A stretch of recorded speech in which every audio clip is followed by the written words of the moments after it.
When the start to your day includes this much color and you're just getting started, you know it's going to be a great day. Guten Yardening, everybody. I've got my shopping basket. Let's go backyard shopping. What a sight to see first thing in the morning. On a day when you need to go backyard shopping, there's tons of vegetables out here. And so I want to take the time right now to hop in here and harvest a bunch of what we have. So we're going to start with our okra. Now we don't want to leave these on too long, and we've got tons of okra to harvest this time around. Last year when we were growing okra, we only got 4 or 5, but this year, well, you can see they are everywhere on these plants. So we're going to get in here and get all these harvested. Now we haven't done any really big harvest videos this season. We've just been harvesting every single day, bit by bit, but today it's going to be a really big harvest. All right, first thing in our shopping cart are all these beautiful okra, and you can see on these plants we got lots of blossoms just opening up, tons more fruit still to come off of these, and we're going to move right next door and grab some of these awesome Rutgers tomatoes. Now these are some of the only bigger tomatoes that we're growing out here. Most of the tomatoes we grow are the smaller cherry tomatoes, but these are ready to come off. I love vine ripe tomatoes for sure. Now I only grabbed a couple of those tomatoes, but I got a bunch more as we go around here. You know, as I start harvesting all of this food, one of the things that's so exciting to me is just seeing it all come together, because I know there's a ton of it out there, but getting to that end point where I just bring it all together and then know that this is going to feed my family, well, this is what makes it so exhilarating. But I'm going to move back over, and we're still in our front yard and space. I'm going to move back over here where we have some really nice eggplant coming in. So you're going to see me harvest plenty of eggplant today as well. This one is the perfect size. I love this eggplant. I think we've harvested far more eggplant this year than we've ever harvested before. And as I look through this plant, there's a whole bunch more coming in. We'll see if there's any more hidden down in here that is harvestable size. Yeah, this one's perfect. So we'll get this one off of here. We have a couple more, and it looks like there's some interesting damage on here. You know, I noticed this on one of our other eggplant. I'm going to go ahead and cut this one off, and I'll show you up close what that damage looks like. Well, there you can see it's like a hole bored into it. I'm not sure what kind of insect or critter is going to do that. If you know what that is, we'd love to know in the comments. But we've still got plenty more eggplant on here ready to be harvested as well. I had to come over to the other side because there are two right down here kind of hidden and shaded out that I think are pretty big. Let's see. Yeah, that's a pretty sizable one, and the other one right beside it is just right. When the start to your day includes this much color and you're just getting started, you know it's going to be a great day. And we've got plenty more here that we'll be harvesting soon. There's lots of tomatoes, especially on these Rutgers tomatoes, that we'll be harvesting really soon. But let's go ahead and move through our massive grapes here, because I happen to know, yep, we've got some really nice cucumbers on this vertical trellis that we have here. This has been a bumper crop year for our cucumbers, for sure. They're even trying to hide from me inside this trellis. This one's going to stay on here and give us seeds for next year. Well, we've barely made it out of our front yard and space, and our basket is already looking really nice. Now, there are a ton of cherry tomatoes that I have to pick. You can see the red sticking out through here. I'll pick those and add those to the harvest as well, but I'm not going to show you that on camera because that's going to take a while. I got to tell you how much I enjoy just walking through all of this green every single day. It's such a pleasure. Just walk through, see everything growing, developing. We have even more food that we're going to be harvesting in the near future. This is one of my favorite sights. Every time I get around to this part of the garden, this was our main yard and space, I'm reflecting on the fact that a few short years ago, we had a 3x3 garden, and that was it. 9 square feet was our starting point, and now we've transformed it into an area where we're producing this amount of food. Let's keep going. Now, when you plant a lot of food like we do, sometimes the garden gets a little crowded. I've got to make my way back to the back here and harvest some of these eggplants. Cautious steps. Don't want to ruin any of our plants. All right, let's see. Yep, we got lots of eggplant down in here. All right, I'm gonna harvest a bunch of eggplant and I'll show you what that looks like. Take a look at the size of this one I just pulled off of here. Well, after harvesting from just a couple of our eggplant plants, I can tell that this shopping basket is going to be refilled multiple times. You know, one thing I'm noticing is I really like our backyard produce aisles a lot more than I like the ones at the store. It looks like we have a few more cucumbers we have to come in here and harvest as well. Now let's get these into our shopping cart. Now I still have a ton of eggplant to harvest. One of the things I'm also going to harvest off screen are our pole beans, because that's going to take a while to get these off here. We have so many pole beans out here still. So we'll add that to our harvest. I'm going to go get that eggplant. Well, it's officially time to empty this basket so we can keep shopping. Now, right next door to those beans, we have a whole bunch of our kale, which we do need to harvest some of. Our kale's massive again this year. Lots of different variety here in taste. Volunteer tomato coming up in a couple spots here. Our cauliflower isn't quite ready yet, but I'm going to go ahead and harvest some of this kale. What we do with this typically, we'll cut this up and we'll blanch it. There we go, just like so. We'll cut off the lower leaves, let it keep growing. I think last year our kale lasted us all the way up through December, I want to say. And some of it would come back the second year. We had that experience this year, so we were able to collect some seeds. We're going to go ahead and harvest a whole bunch of kale and add that to our harvest. Well, one thing's for sure about the kale, I could have picked a whole bunch more. We got so many varieties in there. We got our curly kale, our red curly kale, our lacinato. Doesn't this all just look amazing? So much kale there, and a ton more I could have harvested. This is our third trellis of our pole beans, and you can see there's a ton in there for me to harvest as well.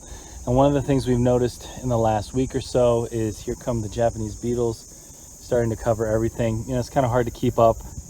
I usually squish them or else I put them off into some soapy water, but you know, we're getting plenty to harvest out of here, so I'm not too worried about that at this time. All right, here is our harvest of pole beans. We got quite a few in this basket, probably 3/4 of the way full. All right, now we have to do some exploring because this is our Rondinese summer squash, and I know we have some beautiful squash in here. Oh, look right there. There's one of them. There's a whole bunch back up in here, I'm sure. So I'm going to dig through this squash jungle and see what we can harvest. These are, without a doubt, my new favorite summer squash. They are so delicious, and we're getting, you know, a couple of pounds typically in terms of fruit size. You know, they've also grown and produced really well. I can see 3 of them in here from this plant alone.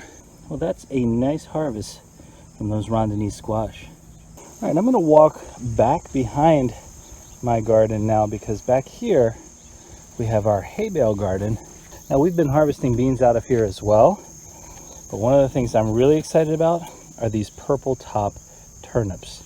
These are massive. So I'm gonna go ahead and harvest these, but I wanna show you, take a look at this. See, that is a massive turnip. All right, this is the first one that I pulled up. I'm gonna go ahead and harvest the rest of these, but if they're anything like this one, this is gonna be a huge harvest. Let's keep harvesting. And we have a lot of peppers down in here that are going to start changing color. Actually, some of our peppers are already starting to turn. They're not all there yet though, but what we do have that is ready, if I can get through the jungle of this zucchini plant, are some really big zucchini. Again, typically we like to harvest them a little smaller, but when you have the ability to spiralize or make zucchini bread, sometimes just getting more production, bigger zucchini, makes it worth it. I'm gonna get these out of here for our harvest. It really is, it's like an adventure trying to get in here and pull these out. Take a look. Wow, this thing is gigantic. Feels like a couple of pounds. All right, let's get the other one. Oh, that one's even bigger. All right, this one was a little bit deceptive because it looked big, but I didn't know just how big. Wow. Again, if you're looking for just steaming these, this one's not going to be the one for you because that is huge. But if you're looking to cook up some bread or spiralize it, wow, that's a lot of food.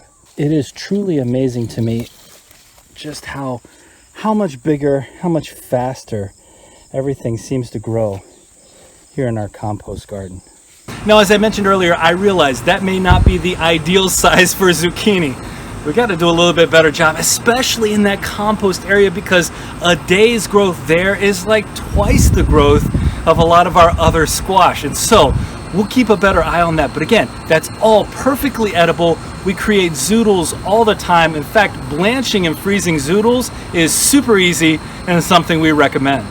Now here's a yellow summer squash. If I get in here, you can see it hidden underneath there. You see all those bumps on it, all the bumps on the skin? And that's when you let it get a little too mature. Again, this will be another one where we're not going to just eat it by frying it or steaming it. We're going to peel it probably to get some of that tough husk off, but I'm going to go ahead and get that one out of here. It looks like this one was attached. There you go. It was attached to another one that didn't form well. But with this one, it's going to provide, again, plenty of food. Now this squash and zucchini have taken over my basket, so I'm going to empty it and see what else we need to harvest. Now in our other shade garden, we have some tomatoes in here that are ready. You can see those cherry tomatoes that are ready. Some orange and some red.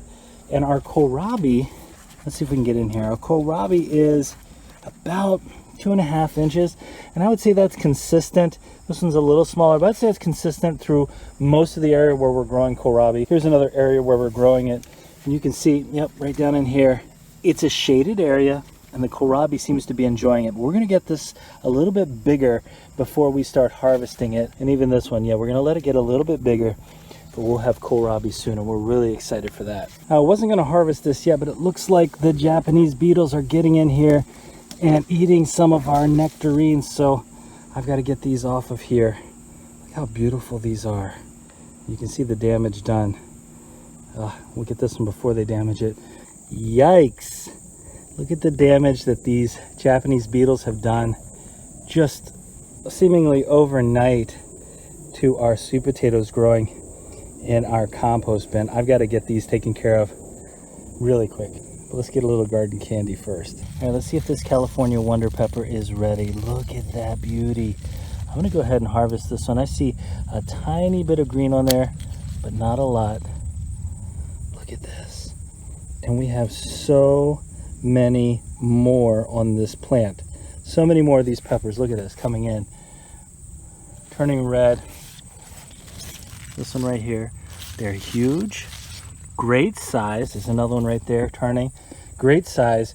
Huge production this year. If you haven't seen our video on what we did with this California Wonder, you really need to check it out. All right, it also looks like we have a head of cabbage down here.